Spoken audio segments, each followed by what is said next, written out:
Thanks, Stephen. Yeah, my name's Steve. I'm one of the pastors here, and I was trying to figure out why exactly I was offered up to do the last message in this series called Seasons, and I figured it out.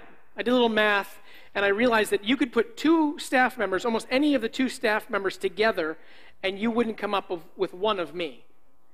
Not just weight, but like age. Except for Charlie. You know, he's somewhat, he's not in the near vicinity of me, but he's sort of close. So here's what I've found over the number of seasons of my life, is that, and we'll just say that's years. All the years of my life, this is what I found about seasons. This is what I've learned about seasons, is that, do you remember what we called seasons? Seasons were a length of time with a beginning and an end that has a certain theme in it. That was the whole point of the whole passage or the series, was that we were going to look at seasons and then try to embrace those seasons so that we could bear fruit in them. And this is a season, and this is what I've learned about seasons. I have gone through the same season, it feels like, over and over and over and over. And I think that's God's mercy. It's like, you messed up that time. Want to try again? And I don't know if you've ever been there. Have you ever tried to do a season over? Or has God been so gracious as to bring a season back to your life? And you go, wait a second, I have been around this curve before. So today, let me try to give us a little bit of sense of what should happen as we go through these seasons over time, so that we can at some point bear fruit, or maybe just grow up a little bit. Now, I believe, because of personal experience, that we do go through these patterns, these seasons over and over again. I also can take it from the Scriptures. If you heard the passage, it says that the Scriptures are there to encourage us and to help us endure. And if you look at the passage of the Old Testament, like the whole story of the Old Testament, it's about this pattern that the people of God keep on going through. And I don't know if you've read through the Old Testament. It's unbelievable. It's like, wait a second, didn't I just read that? Wait a second, didn't I just read that? Didn't I just read that? It basically is God comes in all of his mercy and might, and he brings them into community, into relationship with him, and it's major blessing, major celebration. It's all good and great. And then he says, oh, by the way, don't forget me, because if you forget me, things aren't going to go as well as they are now. And they, yeah, cool, we got that. And then just years after, because they were blessed so much and they had such great things, they would kind of begin to forget God. And then they would go away from his teaching, and then they would begin to worship other gods, idols, and then the people of God would literally fall away from God. But at that time, God would bring a prophet, a guy who was going to speak truth and say, here, come alongside, and once again, follow God. Don't do the things you're doing. Instead, follow him. If you don't do this, you're going to be judged. You're going to go through discipline. This is going to be painful. But if you do, there's going to be restoration, redemption. This is going to be good. And do you know what happened? Usually, the cycle went through. They usually failed.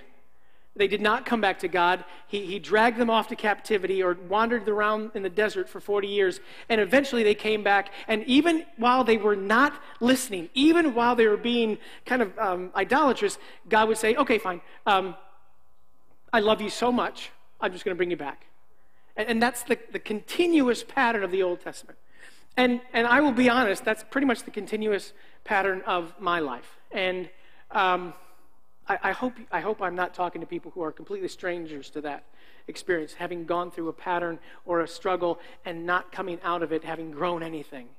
I suppose one of the first things that ever happened to me that was really large, that kind of had major impact on me, happened when a relationship went really bad. Here's just the question. You get to play along. In the last 12 months, everyone, in the last 12 months, how many of you have hurt someone? Sinned against them, said something wrong to them, hurt them? You get show of hands. How many of you have hurt someone? Okay. How many of you, over the course of the last 12 months, have been hurt by someone? Show of hands, okay? It's pretty universal here. Now, how many of you over the last 12 months, that person who you hurt or the person who has hurt you, how many of them are sitting in the room right now? Yeah, I know. If you were completely honest, it's like, ooh, wow, that's really hard, isn't it? Yeah, this is an interesting passage here, Romans 15. It's had an impact on my life many times in the past, but even yesterday, it was just speaking to me more and more. It says, we who are strong ought to bear with the failings of the weak and not to please ourselves. Each of us should please his neighbor for his good to build him up. Hey, how many of you would say, out of the weak or strong thing, I'm going to prefer to be strong on this one? How many of you would say, I would prefer to be in the strong camp? Yeah, do you know how you get there? Do you know how you get there? Pain. Suffering. Now, I know you love this verse. Consider it pure joy, my brothers, when you go through trials of many kinds, because you know that the testing of your faith produces what? Perseverance. You can actually get through it. Now, Paul even says it a different way. Just a few chapters back in Romans chapter 5, he says about this suffering thing, he says, rejoice in our sufferings. Because we know that suffering produces perseverance, character, and character hope. And hope does not disappoint us because God has poured out his Spirit into our hearts by the Holy Spirit. Now, here's the deal. Okay, so perseverance is going to come out of suffering. How many of you would say, yeah, I'll tell you, I don't want that. I'll be weak. How many of you, unfortunately, without ever wanting it, have just gone through that suffering has come, and it has caused you to persevere, and it's caused a growth in your character. Now here, interesting word character, there's a tool, a metal tool that you etch into stone. It was used back in the days of Jesus. It was called a carasso, and that's where we get the word character. It's a metal tool that they used to etch things in stone. The things that have happened to you have left its mark in your soul, and it says once that has happened and Christ has brought you through that, you will have hope. And so, hey, let's be strong, everybody. Pray this prayer. God, would you make me strong in the faith? Would you grow me up? You know, it's really like that. It's horrible. Now, here's the thing, and we have a lot of young people here. Well, you're all young to me. It's coming your way. It is coming your way. I was with, this past week was my middle daughter's last day of high school. And so I brought him bubble tea and the whole thing. And you know what bubble tea is, right? I think they just wanted to fire the bubbles like later in class at each other. That's what I heard anyway. But I had this chance to say to them, hey, you know what? It has been great with her friends. You have been so wonderful, and a group of friends, and you haven't had like that high school garbage that usually goes on amongst girls. Having 3 daughters, I know this. And that is so awesome. I said, but, you know, soon you might go through some very difficult things. I do pray that you'll stay together and hold on to each other while you're going through that. But that's the thing. It is coming, okay? Those of you who are young, those of us who are older, it's coming. It's coming. And how are we going to do it right? How are we going to go through that season so that in the end it produces fruit? And I think he says how we do that. First of all, we have to bear each other's burdens. He says we ought to bear with the failings of the weak, the people who are going through struggles. How many of you have chosen when you are going through a difficult time, have instead chosen to bail? I'm just going to run.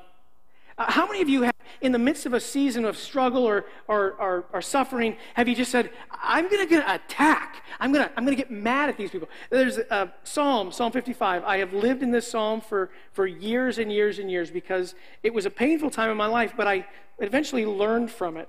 And this is David, and he is going through a very difficult time. We're not sure exactly who is after him, but we know it's somebody who cares about him, or at least at one point did care about him. David says this when he's going through this suffering. He says, my heart is in anguish within me, and the terrors of death assail me. Fear and trembling have beset me. Horror has overwhelmed me. I said, oh, that I had the wings of a dove. I would fly away and be at rest. I would flee far away and stay in the desert. I just want to hurry to my place of shelter, far from the tempest and storm. That is David trying to flee. How many of you in a time of suffering just wanted to get out of here? How many of you have done it? I have. Now, we've got to figure out, well, why, David, are you upset about this? Or what's going on in your soul? And he says, well, if it were an enemy that were insulting me, I could endure it. If a foe were raising himself against me, I could hide from him. But it is you, a man like myself, my companion, my close friend, with whom I once enjoyed sweet fellowship as we walked with the throng at the house of God. This is a person who he knows very well. Maybe his son, maybe Saul, the king, who he's served for many years. How many of you have ever been betrayed by a very close friend and have been at this point? I just want to get out of here. Or, like David says this way, next verse says, let death take my enemies by surprise and let them go down alive to the grave. It's like, kill them, God. How many of you have attacked? I have fled and I have attacked in both. I've done both. And you know what? It doesn't work. That's how we please ourselves. The passage says, I don't want you to please yourselves. I want you to bear with the failings of the weak. How do you bear with the failings of the weak? Christ did it. He said, hey, by the way, bear each other's burdens and so fulfill the law of Christ. The way you do that is coming alongside of somebody and holding up the burdens, the struggles that they are going through. Now, have you ever had that happen to you? Have you ever had somebody come alongside and do that for you? I mean, it's an amazing experience where I was talking to somebody earlier after the first service who just said, I am in a struggle right now and I am just absolutely alone. It was so good to know that God is with me, even if nobody else is. But man, sometimes you just need somebody with skin on, right? You need somebody to come alongside you and love you with skin on. And that's what God is asking us to do. Because that's what Jesus did. Hebrews 4 is an interesting passage that talks about Jesus and the fact that, when the Old Testament scripture was written, there were priests who would go to God for the people. And they would go into the temple, into the holy place, and they would offer their sacrifices. And then Jesus came in the flesh, and the Bible says basically that he is also our high priest. And it wasn't that he stayed far away from us, but it says that he came down to us. And do you know the difference between the word empathy and sympathy? Empathy is to understand someone's feelings kind of from afar, to know them, but to not be too close to them. Sympathy is the idea of entering into a struggle. The Bible says that we do not have a high priest who is unable to sympathize with our weaknesses, but he has been tempted in every way like we have been, yet he never sinned. This amazing thing about Jesus is that he understands and knows how to sympathize with our weaknesses because he's been in our place. Recently, I was with a friend at Bigby's. This becomes a recurring theme, I think, in the message at Bigby's. I was going through a really difficult time, and we were in this process, me and this person and another group of people, about learning how to forgive and relinquish things to God. And there was a point where things were not going well in my own life. And it reminded me of something, and I would say this was like the core struggle of my life. I don't know if you've ever gotten to that point where God has revealed something that you struggled with and suffered through and never had closure. And in talking with this person, I realized that, and I didn't think this was possible. Understand, this was I think it probably happened when I was in junior high, maybe 6th grade. And it was so shameful and so horrible that I did not imagine that Jesus could ever enter into it with me. And in the midst of praying and talking, I realized that, and this, I can't, these are not details, but I knew to the core of my being that Jesus literally had entered into it with me. And at the cross, when he was beaten and stripped and displayed in public, that he entered into that shame with me. The little phrase on the song, that the final breath on the cross filled my lungs. That song, that word in the line of the song, it's like, wait a second.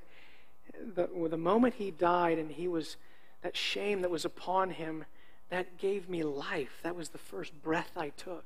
The breath of new life came from his final. Now, remember, I'm older.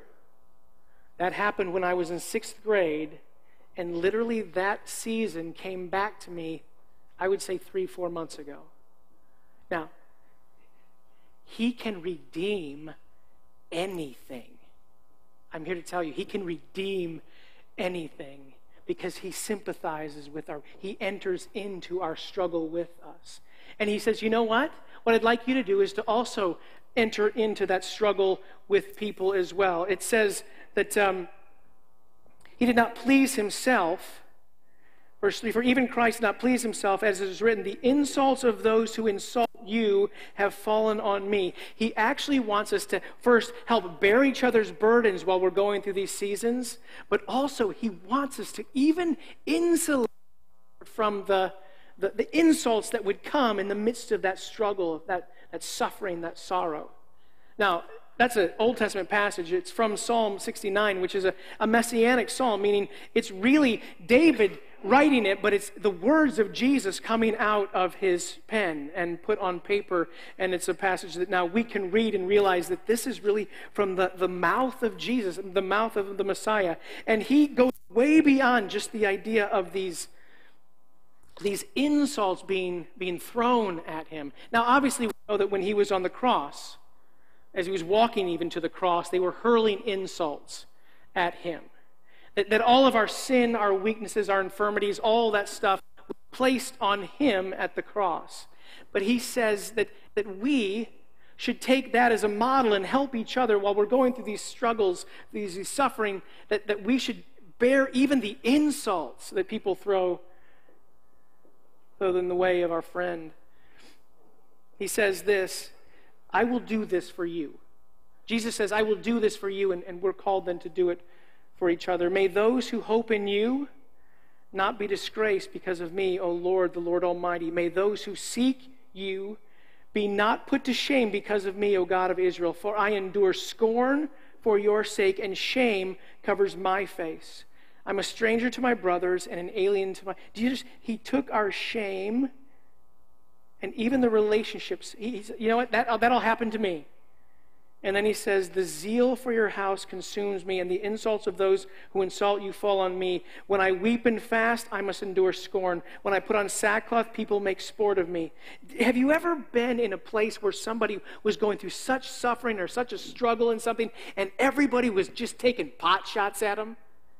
You've probably seen that in the church. I mean, that's the worst place that it happens, usually in the church, because there's a standard that happens. So somebody gets pregnant out of wedlock, and oh my God, and it's just, are you serious? Are you serious? This person needs help. We need to take the insults and deflect them. We need to guard them. We need to nurture and care, and would we be a community that does that for each other? No matter what struggle or sin or problem that we're facing, that we would say, you know what? We are going to insulate you so that God can do his work in your soul right now, because you can be redeemed. You can be redeemed. I heard somewhere that Jesus will redeem lives, that he will redeem relationships. He might even redeem an entire city. I can't remember where I saw that, but is it possible that we are to bear each other's burdens and also insulate each other so that God can do his work. Now then Paul goes into this idea that yes, the scriptures are there, and we've seen story after story, life after life that had been redeemed. Life after life first that was kind of bad but was redeemed. I guess when the Bible starts off with a husband throwing his wife under the bus, saying, it was her, that lady you made for me, she made me eat the apple. You know things are not going to go well. And it goes throughout the scripture. And David faces it, and Jesus faces it, and Paul faces it, and we face it as well. The last verse, verse 7, is kind of a verse that really struck me years ago. It's 10 years now. Let's just accept one another as Christ has accepted you to bring praise to God.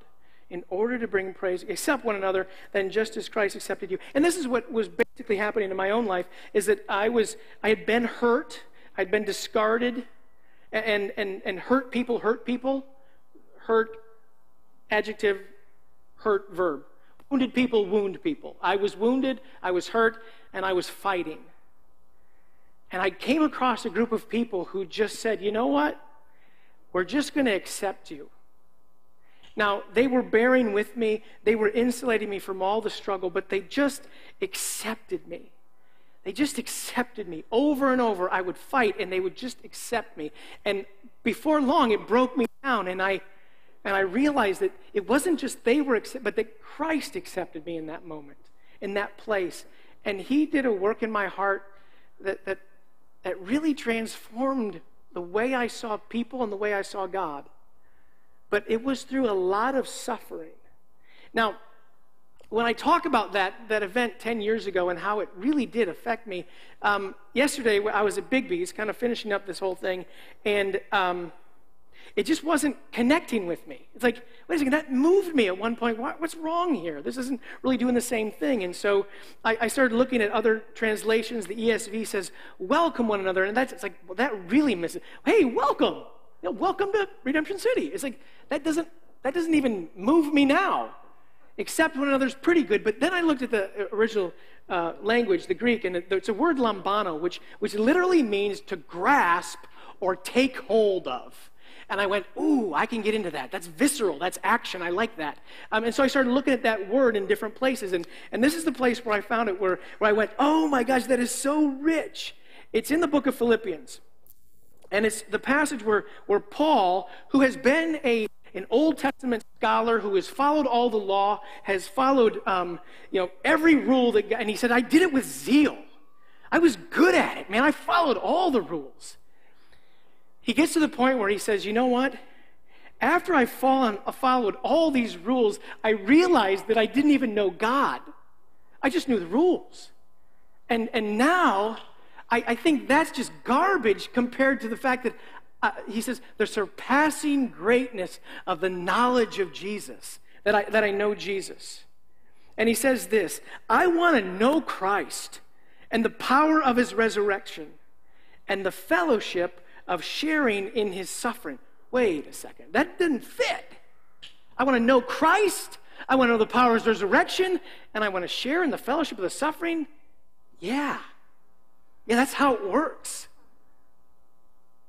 Becoming like him in his death, and so somehow to attain to the resurrection from the dead. It goes on. That word, it's funny, to attain, it's the word lambano, take hold of it. Not that I've already obtained, same word, not that I've taken hold of it yet, or have already been made perfect, but I press on to what? Take hold, the same word, to take hold of which Christ has taken hold of me. Oh no, that's good. And I was just at the Big Beach, and it was about 3 o'clock in the afternoon, and I had been there for 6 hours, and it was like, oh, this is so, he has taken hold of me. He doesn't just accept me, he has taken hold of me. He has locked his arms around me. And if there are other people who accept me, who will take hold of me, who will lock their arms around me, then I can stay in there in a protective place and let God do all his work on me. Now, here's was the funny thing, right? So when I'm at Big Meets, I'm a little ADD, And so I have to put my earbuds in and try to block out all the noise that's going on, especially when the machine starts going, it just drives me crazy. And so I have my earbuds in. And usually I play worship music, which, so as I'm literally going through this, and I'm looking on my computer where the little program says, and that Greek word is lambano, I'm going, it's over and over and over. I have not taken hold of it yet, but I press on to take hold of, for which Christ has taken hold of me, and I think, oh my gosh, that is so awesome. That is, and the song that's playing in my ear, I realize, is a song by David Crowder, and it's a refrain that lasts literally for a minute and a half, and it says, you never let go, you never let go, you never let go. It goes on and on. It's a praise to God. You never let go of me. You have taken hold of me, and no matter what I do, if I go through rain or sun, pain or joy, you never change. You never let go. And I'm not a genius, but I thought God might be speaking to me at that point. And he might be speaking to us as a community, that if we're going to see Jesus redeem lives and relationships and our city, it's going to start when we can come together and take hold of each other and insulate each other for the insults that come from the outside and bear each other's burdens. How many of you would love to be a part of a community like that? That it's not just words, but it's lived out in action. It's literally somebody taking hold of you. And here's the funny thing. Now, I know you're not language people, but language just drives me. In Greek, the language, if they put a little part on the beginning of the word, it has a little different meaning. And so the word about Christ taking hold of us, it's the little part in the beginning is pros, P-R-O-S, so it's pros lambano. Pros kind of adds this little thing that he's just not taking hold of you, is that he is moving forward to you to take hold of you. And I thought, for somebody who likes to flee, I'm glad he's pursuing me to grab me. And then when I walked in today, the song that was playing about, oh, I'm running into your embrace. I'm running to you, Jesus. Your embrace, I long for your embrace. And I thought, you know what? I think you might need to hear, as I do, that Jesus is coming after you. His arms are long and he wants to embrace you.